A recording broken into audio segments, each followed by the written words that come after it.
A paz do Senhor Jesus. Que noite agradável essa que o Senhor nos permite ter em sua presença. Ouvimos o irmão Johnny cantando louvores a Deus que inspiram o nosso coração a permanecermos na caminhada com Cristo, né? Eu sou um milagre, você é um milagre, nós somos este milagre do Evangelho de Cristo Jesus, amém? Abra comigo a palavra do Senhor, no livro de Atos dos Apóstolos, e meus irmãos, quero aproveitar enquanto você está procurando aí, o Miqueias, pode jogar a arte da nossa próxima série, a vida consagrada? Meus irmãos, desse mês agora, aliás, a partir de quarta-feira, nós vamos começar um tema de estudos, de pregações aqui às quartas-feiras, que Deus tem direcionado o nosso coração, para que nós venhamos ter uma vida ainda mais profunda com Cristo, ligada ainda mais ao Espírito Santo de Deus, e nós demos esse tema, a vida consagrada, entregando tudo a Deus. Nós iremos estar falando sobre como nós podemos passar de uma vida normal para uma vida mais consagrada a Deus, de uma vida onde as coisas parecem muito nossa, para tudo de fato ser de Deus. E o versículo-chave para essa série é Provérbios 16:3, que diz que você deve consagrar tudo ao Senhor, e ali o Senhor nos dará a resposta, amém?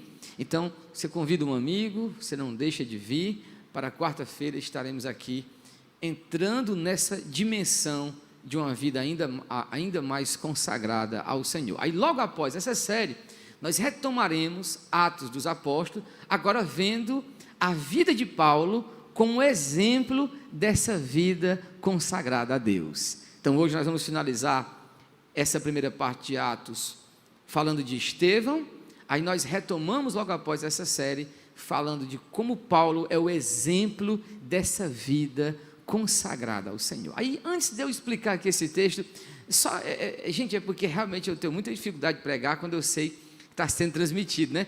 Porque eu gosto de ficar falando com o povo que está aqui me ouvindo. Mas, povo de Deus, vocês compreendem que é importantíssimo nós entendermos esse ponto da vida consagrada a Deus? Porque existem vitórias e algo que Deus quer fazer amanhã, que Ele só fará se nós tivermos essa vida, amém? Então vamos rapidinho provar isso na palavra de Deus, todos nós, abramos a palavra do Senhor, livro de Josué, capítulo 3, versículo 5, já encontraram? Gente, é porque o tempo já urge, já colocaram ali para mim, ali já quase só 25 minutos, então, já estou para acabar. Pode sentar, pastor Sérgio, viu? Fica à vontade. É só esse texto que é importante para a gente poder fundamentar aquilo que Deus está querendo falar e colocando, ó.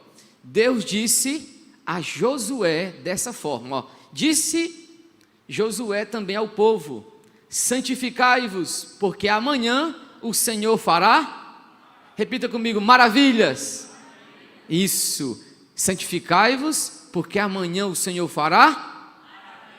Então nós vamos começar esta santificação mais profunda e intencional com Deus, porque existe um amanhã para nós, amém? E amanhã o Senhor fará maravilhas. Agora voltemos a Atos dos Apóstolos e vamos, meus irmãos, mergulhar nesta verdade, dessa passagem tão profunda para nós.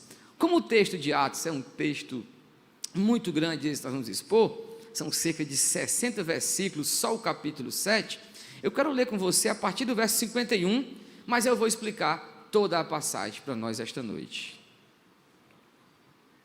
Que diz assim, Atos 7, 51, da seguinte forma: homens teimosos e incircuncisos de coração e ouvido, vós sempre resistis ao Espírito Santo, como fizeram os vossos pais, assim também vós fazeis. Que profeta vossos pais não perseguiram? Mataram até mesmo o que anteriormente anunciaram a vinda do justo, do qual agora vos tornastes traidores e homicidas. Vós que recebeis a lei por intermédio de anjos, não aguardastes. Ouvindo isso, eles se enfureceram no coração e rangiam os dentes contra Estevão. Mas Estevão, cheio do Espírito Santo, com os olhos fixos no céu, viu a glória de Deus e Jesus em pé à direita de Deus. E disse: vejo o céu aberto e o Filho do Homem em pé à direita de Deus. Então eles gritaram e, tapando os ouvidos, lançaram-se juntos contra ele e, empurrando-o para fora da cidade, o apedrejaram. E as testemunhas puseram as suas roupas aos pés de um jovem chamado Saulo, e enquanto o apedrejavam, Estevão orava: Senhor Jesus, recebe o meu espírito. E pondo-se de joelhos, clamou em alta voz: Senhor, não lhes atribua este pecado. E tendo dito isso, adormeceu. Amém? Vamos orar? E nesta oração, somente os corajosos e os valentes. Os medrosos nem orem não. Você não vai falar com Deus. Só fala com Deus quem é corajoso. Nesta oração, diga para Deus: Senhor, eu quero viver esta fé que Estevão viveu. Amém? Senhor nosso Deus, debaixo de tua autoridade e poder, Senhor, não há nada que possa vir, ó Pai, e atrapalhar aquilo que tu queres fazer. Pois agindo tu, Senhor, quem impedirá? Se tua palavra é martelo que quebra e esmiuça a penha, então essa noite, ó Deus, nós estamos aqui prontos para te ouvir, prontos para entender o que tu queres, prontos para receber a palavra em nós enxertada. E debaixo da tua autoridade e poder, faz com que esta fé deste homem, Senhor, que é a mesma fé que tu queres dar a todos, seja vivida em nós, pois os tempos são maus. Então guia-nos nesta fé, em nome de Cristo Jesus. Amém. Amados, que capítulo extraordinário da palavra de Deus. Acompanhe comigo, por gentileza, que no capítulo 6, o nosso amado irmão evangelista Derek, ele expôs para nós a vida normal da igreja, a vida comum, diária, aonde tinham viúvas, pastores, presbíteros, assim como nós agora. Só que aí surgiu uma disputa, uma contenda, e Pedro, o apóstolo, se levanta e diz: olha, vamos escolher diáconos para servirem as mesas, porque quanto a nós, não é bom que nós deixemos esse ministério. Pelo contrário, nos consagraremos, olha aí a vida consagrada, nos consagraremos à oração e ao ministério da palavra. Aí eles escolhem então 7 varões. Os critérios são os mais importantes possíveis: sabedoria, cheio de fé e também cheios do Espírito. E dentre estes homens, diáconos, servos, empregados da igreja, homens que o caráter e a vida eles aceitam em si, e não lhes é vergonhoso servir a casa de Deus. Dentre eles, na vida comum da igreja, aparecem aqui alguns, mas o foco vai para Estevão. Estevão, de diácono da vida comum, ele não deixou de ser diácono. A questão é, toda vez que você começa a servir a Deus de verdade, não pode ser de mentira. Toda vez que você começa a servir a Deus de verdade, você vai sentir a oposição de Satanás. Observe bem agora, nesse momento o ar está aqui entre nós? Está ou não está? Está, porque senão ninguém estaria vivo. Mas agora, como nós não estamos fazendo oposição ao ar, ou indo em direção ou contra o ar, nós não sentimos a oposição que ele nos fará. Mas digamos que daqui a pouco o Diná já acaba o culto, ele vai para casa, ele vai me dar uma carona. Aí o Diná já vai aqui, ainda pode andar de 80 em Fortaleza? Pode mais não, né? Só no interior que tem essas coisas boas. Aí, mas ele vai a 60 km por hora. Pode, não pode? Já é 50? Daqui a pouco nós andamos a pé, né? Então pronto. Então vamos a 50 km por hora, o Diná já vai aqui. E eu coloco minha mão assim para fora do carro, na janela do carro, eu coloco minha mão assim para fora. Eu vou sentir a força do ar? Vou, por quê? Porque agora eu estou indo contra ele. O problema de muita gente é que eles querem ser, eles são pessoas cristãs. São pessoas que têm cargos na igreja, são diáconos, são pastores, são evangelistas. Mas a vida deles nunca vai de encontro àquilo que o diabo é e faz. Eles vivem uma vida estagnada, esmurecida. É uma vida sem vigor, sem força. Nada para eles é bom, nada acontece, porque eles não estão batendo de frente com aquilo que é o reino das trevas. Eles não estão na movimentação natural de quem é guiado, de quem é dirigido, de quem é levado pelo Espírito de Deus. E é por isso, meus irmãos, que esses cristianismos que se levantam no nosso Brasil, e aí eu falo da minha cidade, desta cidade aqui, a grande Nínive, que é Fortaleza, de pessoas que não sabem, como evangélicas ou não, discernir a mão direita da esquerda em termos de moral, em termos de verdade, de revelação de Deus. São pessoas que não sabem usar o texto bíblico, as palavras. Suas vidas são anêmicas, por quê? Porque lhes falta a direção do Espírito. Nunca passa daquilo que é normal, comum, para uma dimensão extraordinária na presença de Deus, vivendo aquilo que é de Deus. E aí quando se olha para o texto bíblico, vê a diferença. Mas o que está acontecendo com Estevão não é algo extraordinário só para Estevão. Esta daqui é a vida de quem aceitou ser guiado pelo Espírito de Deus. É o normal. O normal é esta vida. É a nossa vida que está anormal.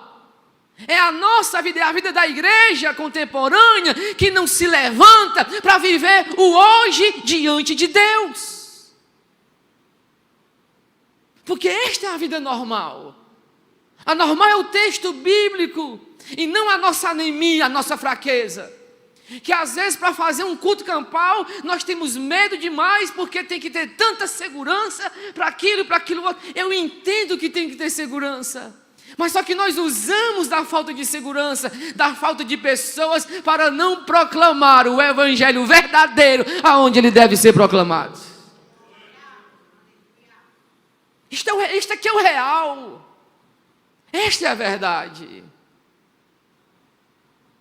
E amados, quando nós lemos esse texto, nós vemos esse homem aqui, um diácono na vida normal da igreja, servindo irmãs e irmãos, só que agora ele é direcionado pelo Espírito, cheio da presença, um homem, meus irmãos, que agora está conectado com o Evangelho. Abra comigo sua Bíblia, por favor, vamos embora todo mundo. Já encontraram?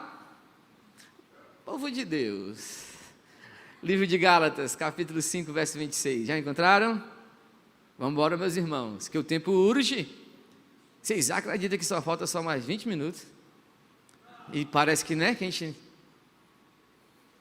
Vamos embora, meus irmãos. Já encontraram? Gálatas 5, 26 existe, é logo depois do 25. Quando você encontra o 25, está lá o 26, ó. Só não aparece no telão, né, mas tá bom. Vamos embora, gente.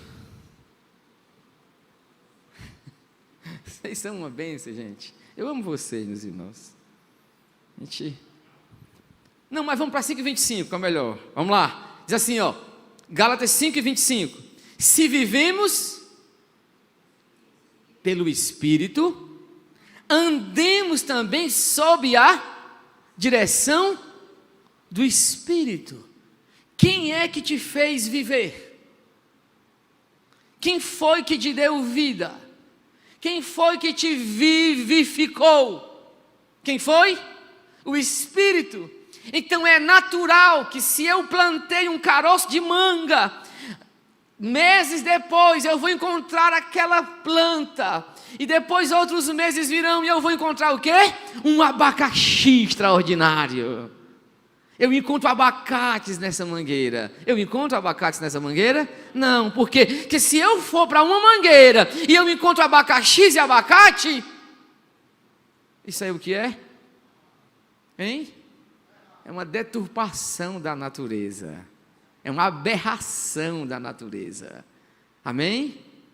Quando o Espírito nos faz viver, Ele nos faz viver para guiar as nossas vidas. Então, se você se considera um cristão, olhe para você como alguém que nasceu pelo Espírito de Deus, e o Espírito espera de você não rebeldia, não teimosia, não orgulho. O que Ele espera é a submissão de quem agora que viveu pelo Espírito, agora também anda sobre a direção do Espírito de Deus. Esta é a verdade. Quando ele encontra essa submissão, esta entrega, ele pode então nos dirigir por caminhos que à vista humana não nos serve de nada. Que os homens olharão para nós e dirão: meu Deus, por que esse coitadinho é desse jeito? Eu estava dando um testemunho certa vez e falei que eu tive a oportunidade de ser uma pessoa muito bem sucedida na minha vida financeiramente, por ocasião de uma viagem que eu ia fazer para a Europa, aquela questão toda, e era um grupo assim de jovens, e um jovenzinho olhou para mim e disse assim: tu vacilou, cara, eu no teu lugar, e mastigando um chiclete, né? Eu no teu lugar, eu tinha ido, ó. Aí eu olhei para ele e disse assim: e tu é crente, homem de Deus? Ele disse: sou. Eu disse: não parece. Um cristão verdadeiro, ele já entregou sua vida a Cristo. Ele agora vive pelo Espírito e sob a direção do Espírito de Deus. É claro que eu não sou perfeito, eu já falhei. Meus irmãos, se for para a gente contar os meus pecados, pode imaginar aí meus 50 mil livros de 50 mil páginas, que não dá conta, é pecado demais. Eu sou, gente, o principal dos pecadores. Isso aí eu sei.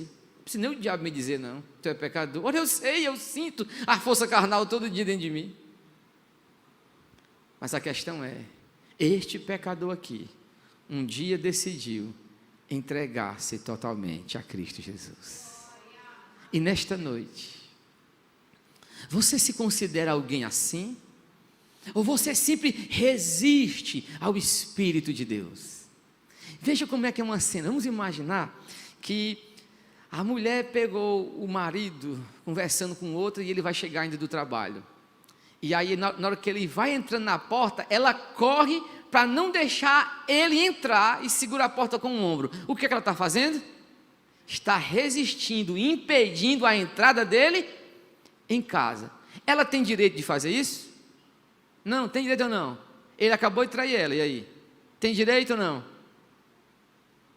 Das mulheres, cadê as feministas desse lugar aqui? Ela tem direito ou não, gente? A grande Rafaela já se manifestou, ela tem, porque ela foi traída. Agora imagine a cena. Na verdade, o Espírito está querendo falar contigo, mas é tu e eu que somos os traidores. Nós não temos direito de resistir ao Espírito de Deus. Se você é um cristão, se eu sou cristão, eu jamais posso resistir à direção do Espírito de Deus, porque sou eu que sou traído ou traidor. É o Espírito Santo que é traído quando os nossos pecados mais íntimos nos impedem de viver esta vida totalmente entregue a Ele, mais consagrada, mais perto dEle, mais íntima dEle, mais cheio da alegria que só Ele pode dar. A fraqueza de muitos, meus irmãos, não é que falta pregação ou Bíblia ou qualquer coisa, é porque eles resistem à operação do Espírito Santo.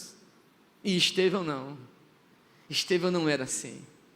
Estevão, de diácono, ele entendeu que o Senhor tinha caminhos para ele. E ele não perguntou, ele disse: mas Senhor, eu sou só um diácono, será que eu posso fazer isso ou não? Não, pelo contrário, ele foi, ele deixou o Espírito conduzir a sua vida, e agora ele é levado ao Sinédrio para dar explicações sobre a fé. E aí eles se juntam, o texto bíblico vai dizer que eles se juntam, e trazem então ali falsas testemunhas. Acompanhe comigo se você quiser, aqui a partir do verso 2 em diante.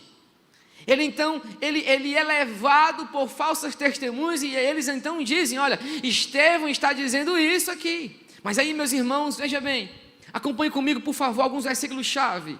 Olha o que o texto diz, verso 9, ele vai dizer assim, os patriarcas, movidos por inveja, venderam, o verso 9 do capítulo 7, os patriarcas, movidos por inveja, venderam José para o Egito, mas Deus estava com ele.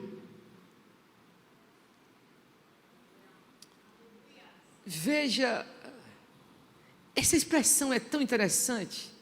Porque é que na hora que Estevão está diante do Sinédrio, ele podendo contar toda e qualquer história que ele quisesse, ele vai narrar a história de como Deus chamou Abraão até a construção do templo, para mostrar o seguinte: Israel pecava, venderam José, perseguiram Moisés, mas Deus estava com eles.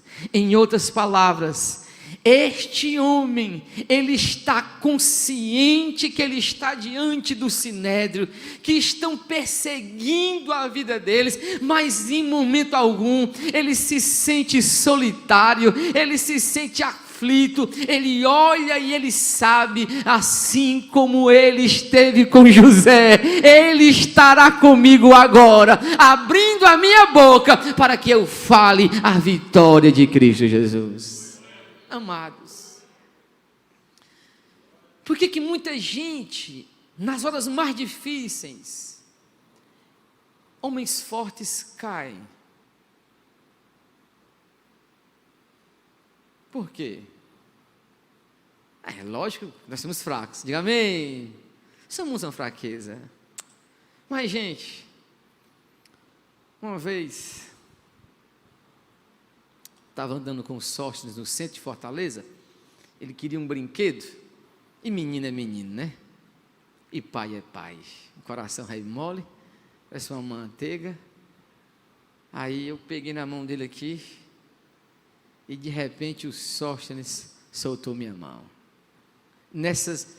Existe uma ruazinha que fica assim, tem essa rua grande aqui, o nome dessa rua aqui grande? General Sampaio. Aí não tem umas ruazinhas que fica assim, cheio de coisa, né? Perdi o Sóstenes ali dentro ali. Eu digo: pronto, levaram meu menino. Eu já ia gritar, quando eu olhei o Sóstenes assim na parede, olhando assim com aquele medo, né? Ele não viu, e eu vi a carinha de choro do bichinho, rapaz, quando eu gritei: eita, eu estou aqui. Irmãos, o sorriso que ele fez, alegria, ele esqueceu até o brinquedo que ele queria. Gente, nós somos do mesmo jeito. Às vezes nós queremos tanto uma coisa, mas aí por um momento nós, pelo desejo de buscar algo, nós escapamos da mão do Pai, tiramos a mãozinha assim, né? Mãozinha fininha, escapa da mão poderosa de Deus. E aí sozinho, nós estamos agora sem a proteção, sem o cuidado, e começamos a temer, começamos a pensar que agora tudo vai depender de nós. Meus irmãos, o bom dessa história é que eu estou falando de um pai humano, que a minha visão não via o Sóstenes, mas me diga o dia e a hora em que os olhos de Deus não conseguem mais te ver. Não existe, meus irmãos. Eu posso não estar vendo ele agora, mas os olhos daquele que é poderoso, que tem chama de fogo, continuam me vendo em cada instante da minha vida. E essa convicção que move Estevão. Estevão está agora diante do Sinédrio, falando debaixo de uma autoridade extraordinária, meus irmãos. Em momento algum, este homem aqui, ele treme. Ele fala da construção do templo, e ele chega então, amados, no ponto mais importante agora. Ele vai dizer o seguinte: Homens teimosos, incircuncisos de coração e ouvido, vós sempre resistis ao Espírito Santo, como fizeram vossos pais, assim também fazeis. E aí, olhando mais para frente, o texto vai dizer o seguinte, verso 54, ouvindo isso, eles se enfureceram no coração e rangiam os dentes contra Estevão. Mas Estevão, cheio do Espírito Santo, com os olhos fixos no céu, viu a glória de Deus e Jesus em pé à direita de Deus. Amados, logo depois que ele viu a glória de Jesus, e parece que é assim biblicamente, toda vez que você tem uma experiência profunda, o que vem em seguida é um vale, é uma provação. É Deus dizendo, eu te mostrei isso, para tu suportar aquilo. Já aconteceu isso com você? Irmãos, Deus tem algo para nós, que não pode ser dado de qualquer jeito. Eu preciso ter aceitado o caminho, as consequências deste caminho.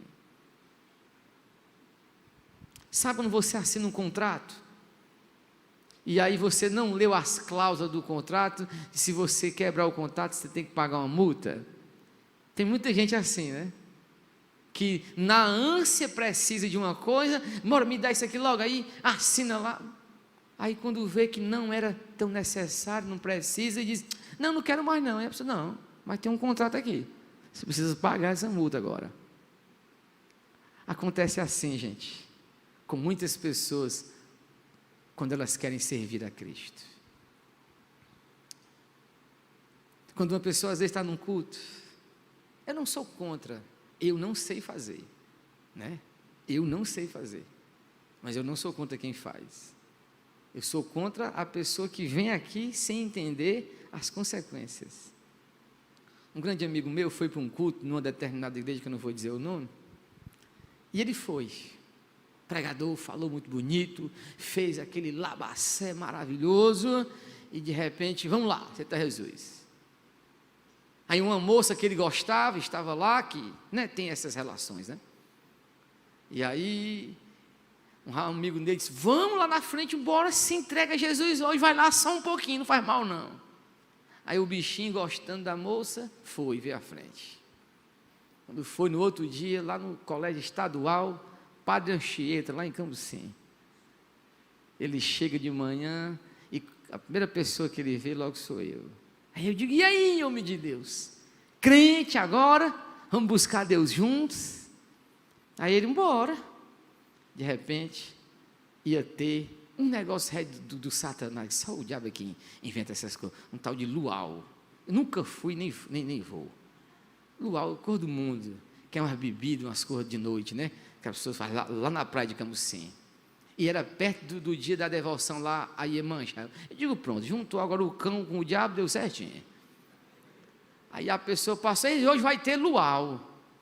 Aí o bichinho olhou para mim e salivou com a boca assim, luau. E eu digo, tu não vai não. Ele, Onésimo, mas tu acha que vale o que eu fiz ontem? Olha.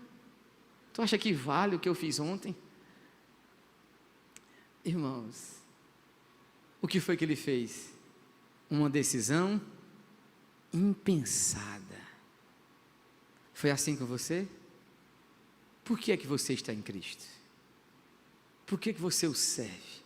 Por que você o ama? Você o ama? Você o quer? Ou você se acostumou como um homem que não quer casar, ele entra num relacionamento, aí se junta, que no interior a gente chamava de viver junto, né? É outro nome aí feio, mas não posso dizer. Oh meu Deus, eu estou tão acostumado a pregar sem coisa, né? Que eu digo tudo, mas agora não pode mais, vamos lá. É uma coisa lá que eles fazem, vivendo junto, estão lá vivendo junto, mas aí ele não casa por quê? Porque ele não tem o papel, a lei. Aí o que é que ele faz? Se junta com outra. Aí na cidade que ele mora ele tem uma, na outra cidade que ele vai fazer um trabalho ele tem outra. Aí por que ele não casa? Porque não tem a lei. E ele então quando as responsabilidades do casamento vêm, diz, não, eu sou só junto com você. Eu sou só junto com você. Tem pessoas que quando elas entram num relacionamento com Cristo, elas querem viver assim, juntas com Cristo. Porque elas podem ter outros amantes, outros amores. Ela pode estar no luau, bebendo a cachaça, a cerveja, a caipirinha, fazendo toda estripulia que ela quiser fazer, mas aí ela volta para a igreja e diz, oh, irmão, eu estou arrependido, me perdoa, meu Senhor. Ela vem para frente, aí acha que o levantar de mão bem aqui tem significado. Significado nenhum. O que Deus quer não é sua mão, não é o significado de levantar a mão. O que Deus quer é mais do que a mão levantada. É que se com a tua boca confessares a Jesus como Senhor e no teu coração creres que Deus ressuscitou dos mortos, serás salvo. Olhe para a minha mão, você está vendo de longe essa aliança grossa que tem aqui? Ela diz o quê? Ela é um sinal de quê? Um símbolo de quê? De que eu sou casada, de que meu amor é exclusivo da minha digníssima. Então, publicamente, quando um homem quer dizer que ele está solteiro, o que é que ele faz? Quando você casa com Cristo, você tem que demonstrar a aliança para todos verem. O meu amor é só de Cristo. Eu renunciei os amantes. Eu não negocio mais os prazeres do mundo. Eu entendi o que é viver em amor com Cristo. Eu entendi o que é casar com Jesus. Eu entendi as consequências desse relacionamento de salvação com Cristo Jesus. Mas é justamente isso que falta a muitas pessoas. Por isso que a fé de alguns nunca chega a ser uma fé vibrante, poderosa, verdadeira, porque eles brincam com a coisa. Eles querem Jesus porque eles têm medo do inferno. Eles querem Jesus porque eles têm medo de Deus provar a vida deles. Eles têm medo do Covid-29, do Covid-30. O mundo tem medo dessas coisas porque eles não amam a Cristo. O mundo padece, meus irmãos, de uma enfermidade mortal, mas não quer ir ao médico dos médicos. E nós, nessa noite, não podemos ter esse pensamento. Não há lugar para nós hoje com capa, com máscara no caráter. Pelo contrário, nós somos chamados para aceitar até o martírio, morrer por Cristo Jesus, mas com o rosto descoberto, vendo a glória de Deus, olhando para o céu e vendo o Cristo assentado à direita de Deus Pai. E é isso que Estevão é isso que ele faz. Levante a mão, só quem é mãe. Será mãe, né? Deus abençoe. Eu posso usar a senhora como exemplo, minha querida? Você permite, Evas? Tá bom? Vamos imaginar que você está com uma filhinha e ela está precisando de um transplante de coração. Sua filha, praticamente ali, a ciência diz que o transplante pode ser bem sucedido. A senhora daria seu coração para ela? Daria, filha? Sério mesmo? Sem piscar? Você daria, mestre Pedro, seu coração para o seu filho? Você daria, mestre Sérgio? Quem é que não daria, né, gente? Uma mãe não morre por uma filha, um pai não morre por um filho, ok? E diga o seguinte agora: isso nós não faremos? Faremos ou não faremos? Amém, coisa boa. E morrer pelo Evangelho, nós faremos? Qual é o problema agora da história? É porque o sentimento humano, ele consegue dar o coração dele por um filho, amém? Porque existe um relacionamento íntimo. Usando aqui o pastor Pedro como exemplo.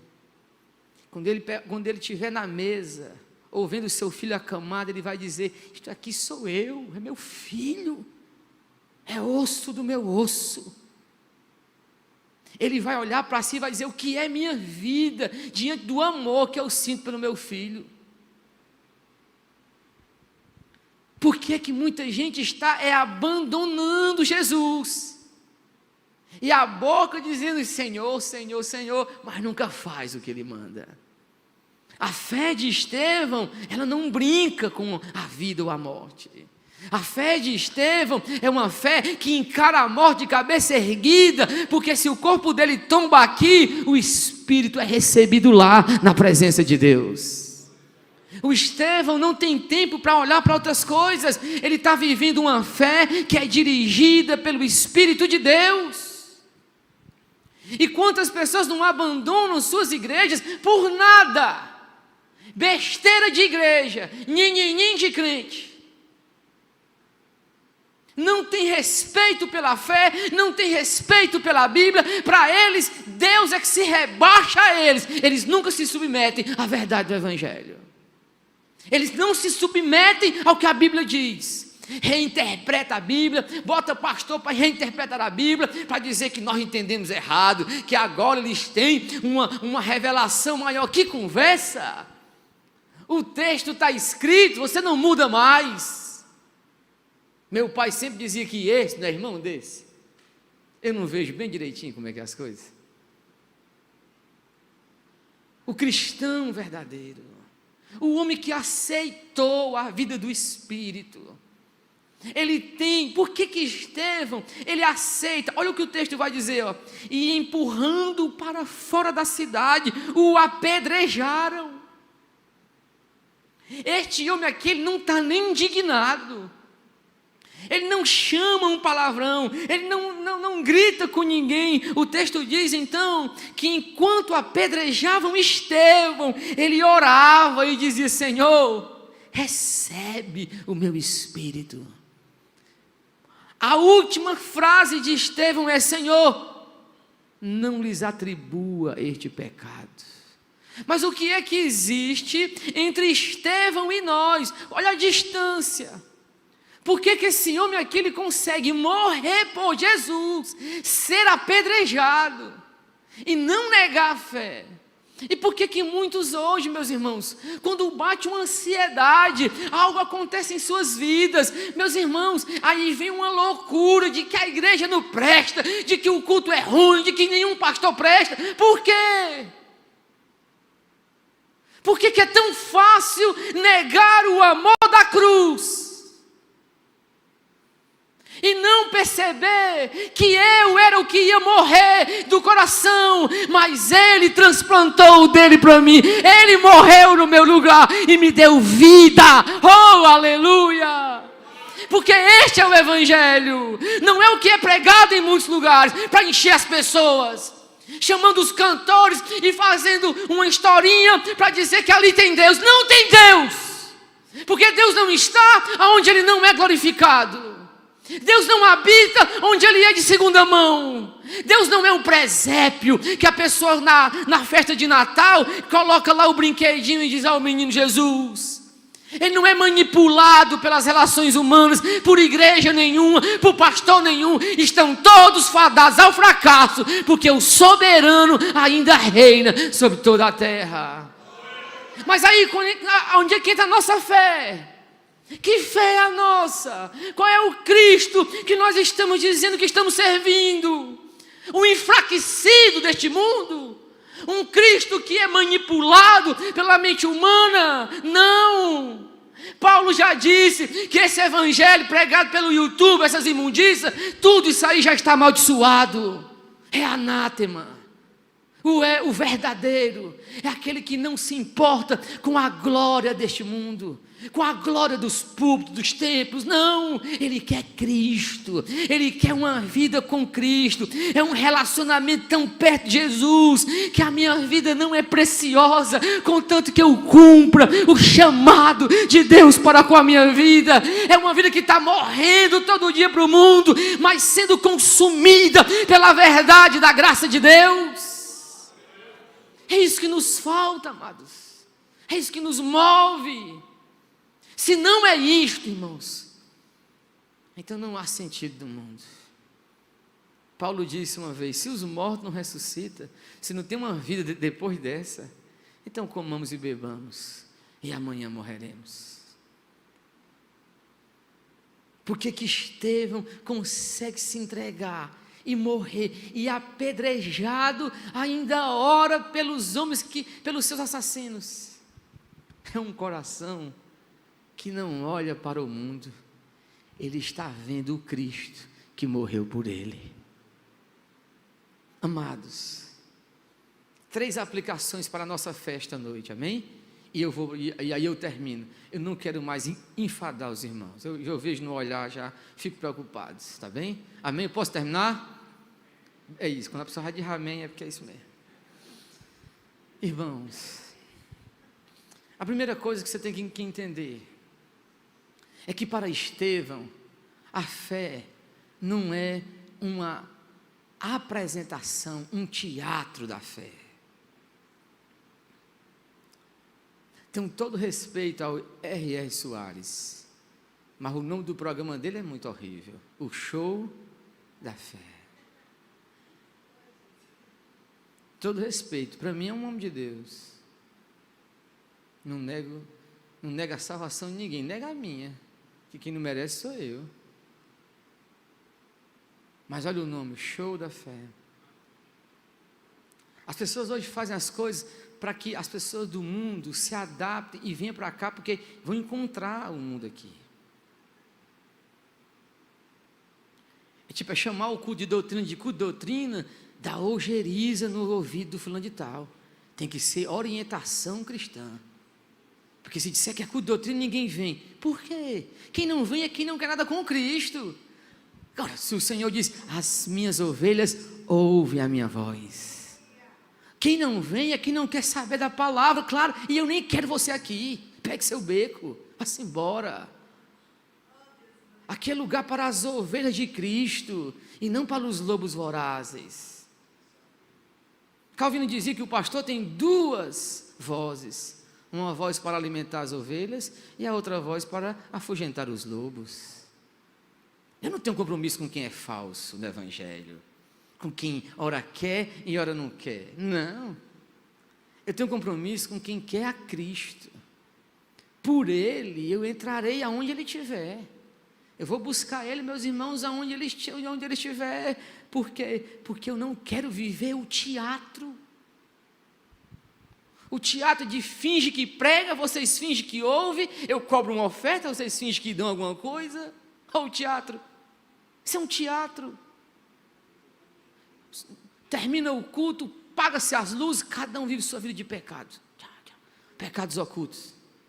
Não, meus irmãos. O homem guiado pelo Espírito, o culto para ele não acaba. Porque foi Paulo quem disse, apresentai os vossos corpos como um sacrifício vivo, santo, agradável a Deus, e esse é o vosso culto racional. Você está aqui esta noite não para viver uma aparência, mas para ser consumido de verdade. Após esse culto, quando apagar as luzes, você vai viver para a glória de Deus lá na sua casa, você vai comer para a glória de Deus, vai beber para a glória de Deus, vai conversar para a glória de Deus, vai trabalhar para Deus, vai viver uma vida pautada pelo Evangelho, que quando as pessoas olharem para ti, elas verão, nossa, como este homem aqui, ele glorifica a Deus, aí vai se cumprir na sua vida. Assim resplandeça a vossa luz diante dos homens, para que eles vejam as vossas boas obras e glorifiquem ao vosso Pai que está nos céus. Isto é verdade, não é um teatro da fé que outros estão vivendo, e que nós podemos viver se vacilarmos. Não é só dos outros, a pancada também é em nós. O pau que dá no Chico não dá no Francisco? Tem que começar por nós. Tem que começar por nós. Um culto como esse, aquela multidão de domingo, onde é que está essa multidão de domingo? Eu sempre gosto de dizer, um filósofo que me ensina muito dizia que a multidão é uma mentira, e não é mesmo, gente? Cadê a multidão de domingo? São tantos afazeres que Cristo não entra na conta. Então você não vive uma fé que é um teatro, amém? Em segundo lugar, anote aí, guarde no seu coração. O que é que Estevão tinha que ele pôde então suportar tudo isso? Estevão vivia pela visão de Cristo glorificado. Meus irmãos, eu não vivo pela visão do que o mundo passa. Está um negócio na internet, um amigo meu falou que na Argentina parece que vai ter um presidente lá que parece o Bolsonaro. Aí tá uma briga já, né? Um lutando pelo outro, aquela coisa toda lá para não deixar o outro ganhar. E querem... Gente, se eu for viver por esta imundiça, se eu for ver por isso, eu sou um fracassado, um derrotado. Eu não vivo por isso. Eu vivo pela visão do Cristo glorificado, amém?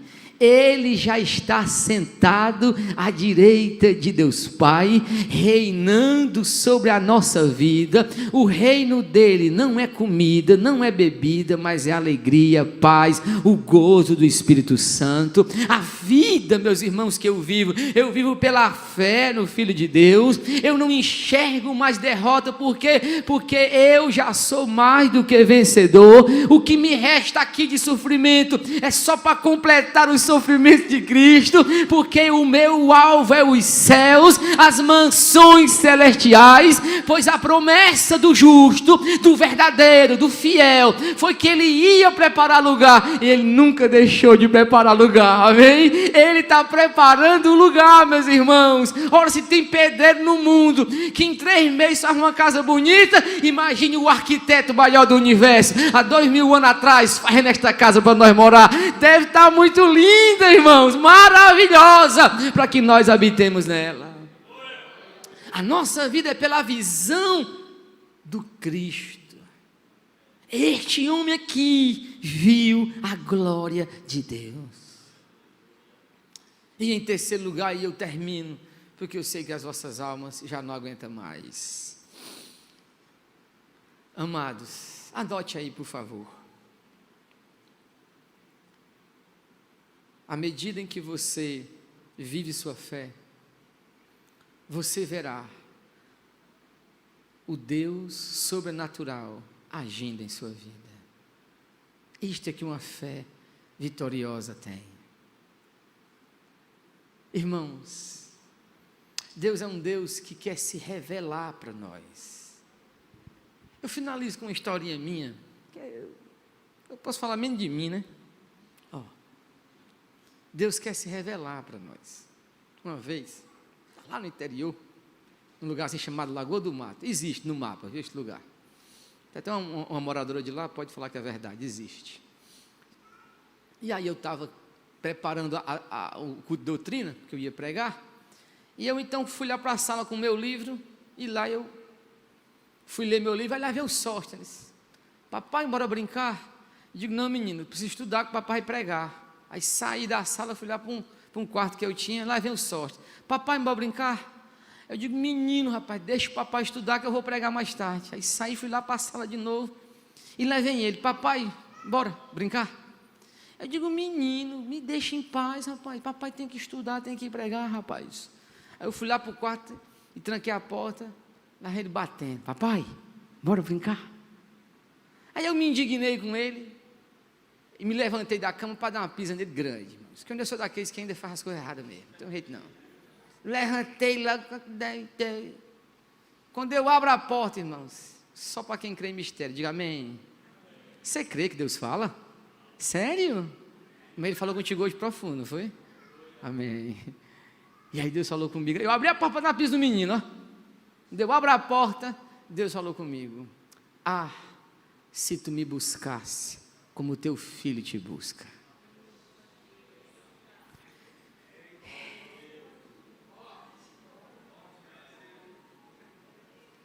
Moral da história. Mas o que é que eu estava fazendo? Eu estava dizendo que eu ia estudar para pregar. Uma coisa é estudar para pregar, outra coisa é buscar a presença de Deus.